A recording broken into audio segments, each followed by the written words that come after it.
Então, irmãos, essa é a parte 2 do vídeo.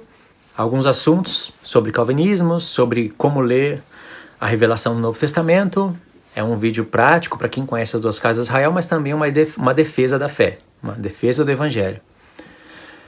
Então vocês viram que seria impossível calvinistas se assentarem no tribunal de Cristo porque haja injustiça pela frente. E eles falam que isso é justo. Uma pessoa que poderia ter sido salva, não é porque Deus viu ela fazendo boa obra que vai salvar e viu ela fazendo má obra que Deus não vai salvar, porque a salvação vem de Deus e não do homem, e o homem não faz nada, quem faz é Deus, e depois que Deus escolheu essa pessoa antes da fundação do mundo, aí sim essa pessoa vai fazer alguma coisa de bom, porque Deus pôs ela para fazer o bem e outros para fazer o mal.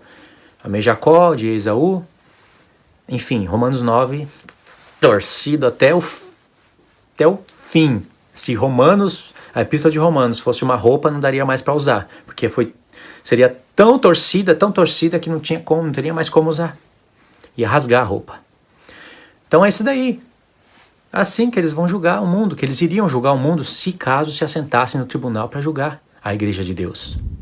E dizer que isso é justiça de Deus, com certeza esse pessoal sofre de uma doença que eu chamo de distúrbio mental. E a palavra fala, ai daqueles que olham para o doce e dizem é amargo.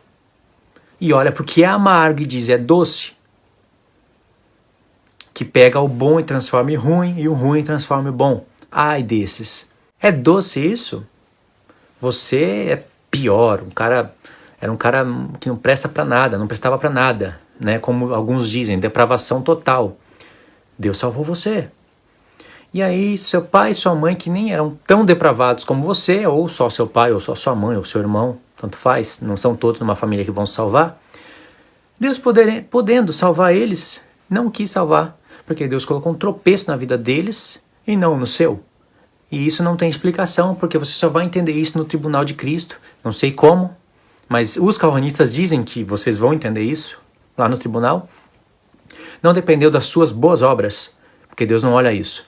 Não dependeu das más obras que você foi rejeitado por ele, não.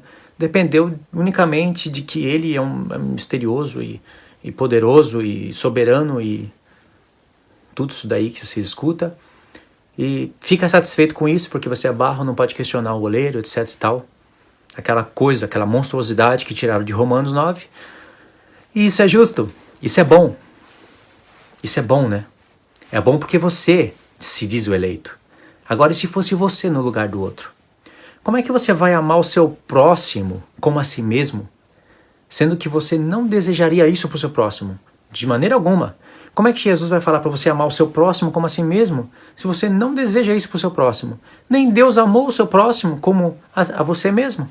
Se ele amasse, ele salvaria a pessoa que poderia ter sido salva, mas não foi, porque ele é poderoso para salvar, e ninguém pode resistir à salvação dele. Como é que ele manda você amar aquela pessoa se ele não amou? Se tem uma das doutrinas que Jesus vomita da boca é o calvinismo. Essa é uma das doutrinas que ele vomita da boca, porque dá nojo isso daí. Voltando na palavra agora. Quer dizer, o que eu estava falando tá na palavra também, mas era outro assunto que agora Pedro vai mudar um pouquinho do assunto, coisa mais profética aqui. Verso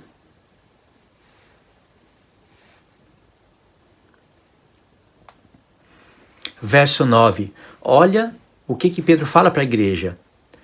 Vós, porém, sois raça eleita, sacerdócio real, nação santa, povo de propriedade exclusiva de Deus, a fim de proclamardes as virtudes daquele que vos chamou das trevas para a sua maravilhosa luz. É um texto que está em Êxodo, que Deus falou para as 12 tribos de Israel, vocês serão nação minha, povo eleito, separado de todos os outros povos. Pedro, um judeu, aplicando esse texto para a igreja. O que Pedro tinha na mente? O que Pedro tinha na mente de catar um texto que foi falado para as 12 tribos e aplicar para a igreja? Ele vai mostrar o que ele tem na mente aqui, mas as pessoas não conseguem ver. Primeiro porque não lê, segundo porque lê e não entende porque ficam presas em textos como esses que eu falei aqui atrás, né? Usando Pedro para sustentar o calvinismo, Paulo e tudo mais. Terceiro porque não consegue conectar as palavras. De onde? As palavras de Pedro com as palavras dos apóstolos. De onde Pedro tirou isso? De onde ele tirou a aspersão de sangue? De onde ele tirou casa espiritual, etc. e tal? Não consegue. Verso 10. Vós, sim, que antes não erais povo, mas agora sois povo de Deus, que não tinhas alcançado misericórdia, mas agora alcançaste misericórdia. Aqui está a prova. Aqui está a explicação do porquê Pedro disse que vocês agora é uma nação eleita por Deus, separada. Pedro está explicando a razão do porquê ele catou o texto, aplicado para as 12 tribos, para a casa de Israel, e jogou aqui para a igreja. Mas como que as pessoas leem esse texto? Quando leem? Vós sim, que antes não erais povo, mas agora sois povo de Deus, que não tinhas alcançado misericórdia, mas agora alcançaste misericórdia. Pedro está falando, lembra que vocês não eram povo. Agora vocês são povo. Luiz, você está repetindo o que está escrito, mas é assim que eles leem, somente repetindo o que está escrito. Gentios, vocês não eram povo, agora vocês são igreja. Israel, se converter à igreja, também passa a ser povo de Deus. Se não, é o Israel lá do Oriente Médio. Tem que ser a igreja de Deus. Alguns calvinistas ainda são mais, falam de maneira melhor que não existe Israel e igreja, que é um povo só, a igreja é a continuação de Israel, que o Israel de hoje é a igreja de Deus. Até aí tudo bem. Mas conhecendo o que Pedro está falando aqui, muda toda a história.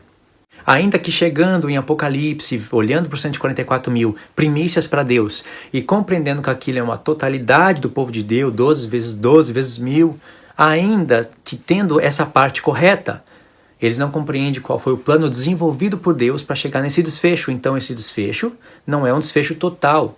Não compreende muita coisa. E compreendendo porque eles são apresentados como primícias, aí Deus vê que sinalizou as festas. Viu o Cordeiro no Monte Sião com 144 mil que são primícias para Deus. Todas as festas estão aí. O que Pedro está falando aqui no verso 10 é Lo-Ami e Lo-Ruamá e Jezrael, os 3 filhos de Oséias em Oséias 1. Pedro está tirando isso daqui das promessas feitas à casa de Israel. Deus fez promessas às 2 casas de Israel, que são promessas feitas primeiramente a Abraão, Isaque e Jacó. O que Deus prometeu para Abraão, Isaque e Jacó, ele começa a prometer com mais ângulo, com muito mais coisas para as 2 casas de Israel. Pelas palavras dos profetas e apóstolos já no Antigo Testamento. E tudo isso ia ser compreendido e ensinado para a igreja no tempo do Novo Testamento. Então o que as pessoas enxergam é que Cristo veio para o que era seus, os judeus, as 12 tribos. Nem compreenderam o que aconteceu com as 10 tribos, a divisão do reino e tudo mais. Veio para o que era seus, os seus não quiseram. Então Deus falou agora, então eu vou para os gentios, já que eu tinha alguns versos no Antigo Testamento falando da salvação dos gentios. Prometi para Abraão que ele seria pai das nações, agora eu vou para os gentios então. Eles não me quiseram, eu vou para os gentios. E eu vou deixar a última semana para tratar com o meu povo. Aí já não há os calvinistas que creem assim, Os calvinistas são pós-tribulacionistas. Mas outros já creem assim, Deus deixou a última semana para tratar com o povo dele. Mas é assim que eles enxergam o evangelho. E Deus poderia ter feito assim, nessa simplicidade. Simplicidade não da simplicidade do evangelho, aquela expressão que Paulo usa, mas tão simples assim. Mas Deus não fez assim. O que Deus fez é muito mais precioso do que isso. Então o que Pedro está falando aqui está em Oséias 1. É algo que envolve a entrada dos gentios no reino de Cristo, através da casa de Israel, das promessas feitas à casa de Israel, sendo unificada com a casa de Judá, tendo sobre elas uma só cabeça e eles subindo da terra. Porque grande é o dia que Deus semeia. É isso que Pedro está falando aqui. E uma vez que esses gentios entendem, porque começa aqui, todo o processo da salvação de Deus, da restauração do reino, aí Pedro pode falar o que falou no verso seguinte. Verso 11, amados, exorto-vos como a peregrinos e forasteiros que sois, a vos absterdes das paixões, as paixões carnais que fazem guerra contra a alma, mantendo exemplar o vosso procedimento entre os gentios, para que naquilo que falam contra vós outros, como de malfeitores, observando-vos em vossas boas obras, glorifiquem a Deus no dia da visitação.